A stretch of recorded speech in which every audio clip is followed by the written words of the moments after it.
$282,71. Voici ce que m'ont coûté les réparations après le départ de ces locataires qui sont très sales. Qui doit payer? Est-ce que c'est le propriétaire ou ce sont les locataires? Eh bien, ce sont les locataires, mais ils vont pas le faire. Je vous explique pourquoi. À la fin de leur bail, les locataires sont partis de mon appartement. C'est un appartement de 2017, c'est-à-dire encore neuf et en très bon état. Il y avait la cuvette des toilettes cassée, il y avait la pomme de douche cassée, il y avait le bouchon de la baignoire cassé. Ils ont réussi à brûler le comptoir. La peinture était à refaire dans toutes les chambres et une partie du salon. Quelques lumières à remplacer. Je vous parle même pas de l'odeur. Franchement, des fois, quand je voyais l'état de l'appartement, je me disais, mais comment ils ont fait pour faire ça? Il y avait des taches inexpliquées à des endroits improbables. Est-ce qu'ils se sont dit, hé chérie, viens, on va avoir un moment intime dans le lit sans... Non. Ici, sur ce mur, à cet endroit-là, c'est très bien. Pourquoi se prendre la tête? c'est comme s'ils se disaient, hé viens, on va se poser dans le salon, regarder la télé. Pourquoi aller jusqu'au salon? On peut ouvrir le placard et s'asseoir dessus et voir comment ça tient et regarder la télé. En fait, je ne sais même pas. C'est un truc de fou. Il y a même de la sauce tomate sur le détecteur de fumée. Bon, là, je me doute qu'ils ont dû préparer quelque chose. Ça a dû s'enclencher. Ils étaient en train d'avoir les mains dans la cuisine, la marmite et tout ça. Ils ont dit, vas-y, viens, on va l'éteindre. Ils ont pris l'escabeau ou la chaise. Ils l'ont éteint et ils sont repartis tout simplement.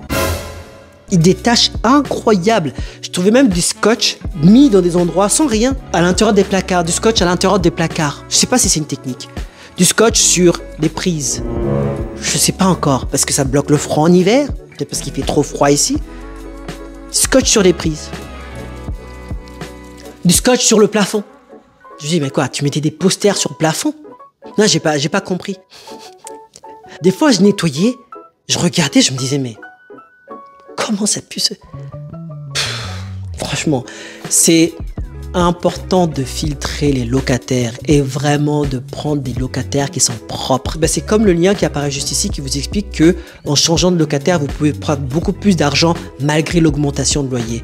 Vaut même avoir des locataires qui sont propres, sans histoire, avec un petit loyer, plutôt que des gens que tu augmentes qui sont maximum, qui vont te détruire l'appartement. Là, ça vaut pas le coup. Après cette catastrophe, j'ai décidé de m'en occuper moi-même. Parce que entre le départ des locataires et l'arrivée du nouvel locataire, il n'y avait pas de constructeur général ou d'homme à tout faire disponible. Néanmoins, j'avais 4 à 5 jours pour le faire. Donc ce qui s'est passé, c'est que j'ai fait une liste de tout ce que j'avais à faire. Je me suis organisé, j'ai regardé même des vidéos YouTube et je suis parti magasiner. Je suis parti voir Rona et Home Depot. Ce sont des magasins de bricolage. Je dois dire qu'au passage, Rona m'ont assez impressionné parce qu'ils avaient un meilleur rapport qualité-prix. Mais néanmoins, je ne le mets pas de côté. D'ailleurs, pour vous, le luxe, c'est d'avoir des options. Donc, faites toujours des choses pour avoir le meilleur qualité-prix, mais n'excluez jamais l'une des options. Vous ne savez pas si un jour, sur un outil, sur une situation, une autre personne pourra avoir une meilleure promotion ou être moins cher ou avoir un meilleur conseil. Je suis revenu à l'appartement, j'avais 5 jours pour tout faire. J'ai refait la peinture, j'ai arrangé la pomme de douche, j'ai arrangé la cuvette des toilettes, j'ai remis le bouchon de la baignoire, j'ai réparé le placard de la cuisine et j'ai fait un ménage en profondeur. Je vous encourage vous aussi de le faire vous-même un maximum, surtout pour des petites réparations comme celle-ci. Pourquoi ?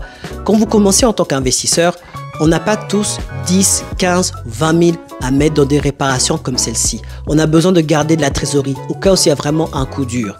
Donc $282 pour le faire, pour pas payer la main d'œuvre de la peinture ou payer d'autres main d'œuvre, je le prends volontiers. Bien sûr, pour tout ce qui est des réparations majeures qui nécessitent vraiment une expertise, il vaut mieux continuer à faire appel à un constructeur général, un entrepreneur ou un professionnel qui a vraiment des licences et une expérience prouvée. Dans le lien ici, je vous explique comment trouver des professionnels sérieux. Quand vous finissez vos réparations, gardez bien vos factures parce que ça vous servira pour le retour d'impôt.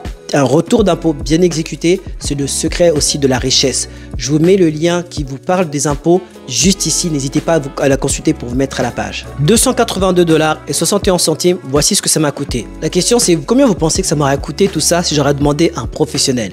Est-ce que vous pensez que ça m'aurait coûté $282,71? Moi, j'en ai pas la pression. Ça peut prêter à rigoler, mais dans un de mes appartements, rien que le fait de demander de faire la peinture dans l'appartement et changer une salle de bain, on m'a facturé $15 000.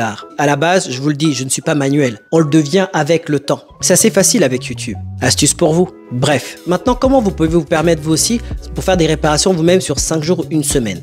Figurez-vous que le règlement ici au Québec vous autorise à demander au locataire une semaine avant la fin de son bail ou une semaine après le début de son bail pour que vous puissiez faire des rénovations.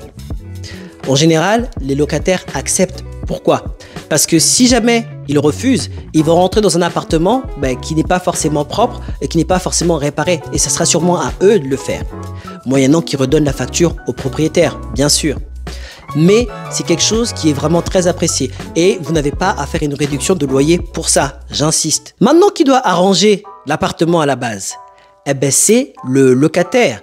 Pourquoi? Parce que tout ce qui est usure de l'appartement du fait du locataire, même si c'est normal, même si c'est progressif avec le temps, ou si c'est quelque chose qui est cassé dû à l'utilisation du locataire, c'est à lui de l'arranger. Maintenant, quand est-ce que le propriétaire doit payer? Quand ça concerne quelque chose qui s'est dégradé, qui n'est pas du fait du locataire, ou alors quelque chose comme le toit, une fissure, des espaces communs, ça c'est à la charge du propriétaire.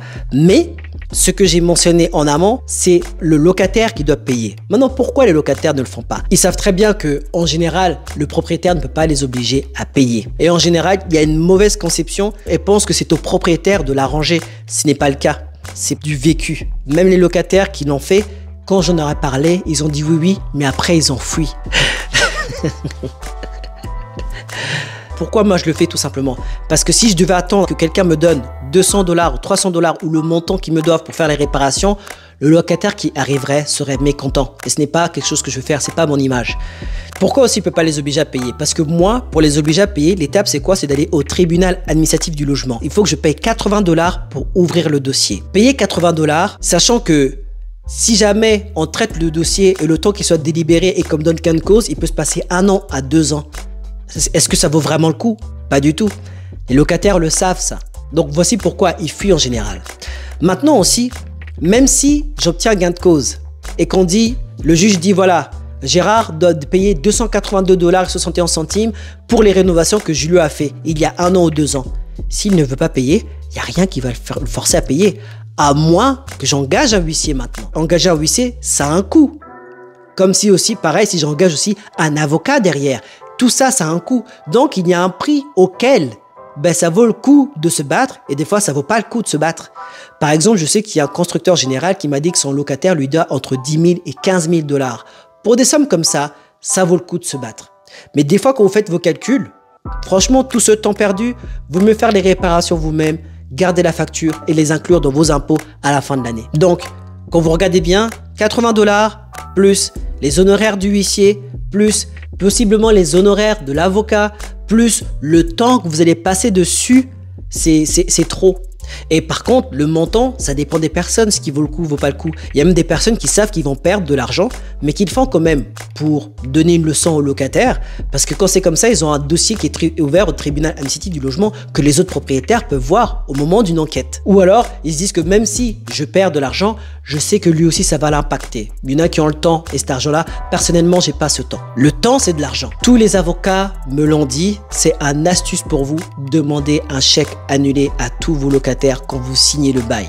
Vous savez pas qu'est-ce qui peut se passer à la fin, parce que s'il y a un truc, quelque chose à payer, comme un constructeur général qui me disait que son locataire lui devait entre 10 000 et 15 000 $, si jamais la personne ne veut pas payer, au moins vous pouvez demander à un huissier d'aller prendre sur le compte directement cet argent.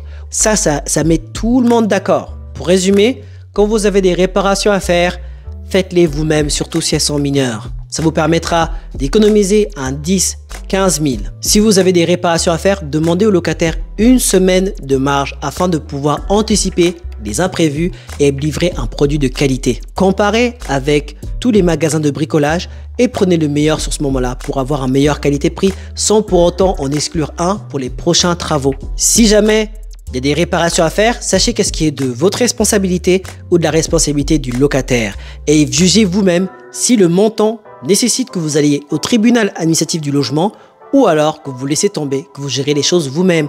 Dans tous les cas, l'organisation est primordiale pour vous. Toujours avoir un coup d'avance. Gardez vos factures pour les impôts et c'est comme ça que vous allez atteindre la liberté financière au fur et à mesure. Vous savez, la liberté financière vient avant tout d'une bonne connaissance du domaine de l'immobilier, mais aussi d'une bonne organisation. À vous de jouer. Et vous, qu'est-ce que vous en pensez? Faites-moi savoir dans les commentaires. Moi, je m'appelle Julio. Mon but, c'est de faire des maximum de vidéos orientées motivation, mindset et investissement afin qu'un maximum de personnes comme moi, parties de rien, puissent atteindre l'indépendance financière. Si tu aimes ce genre de vidéos, rends-toi un service, like, abonne-toi, active la cloche de notification et partage tout autour de toi pour des personnes qui viennent de commencer en immobilier et qui veulent savoir comment faire. Voici comment on fait. Ici apparaît une vidéo qui est recommandée pour vous. Allez-y, je vous attends de l'autre côté. À cœur vaillant, rien d'impossible. À très bientôt.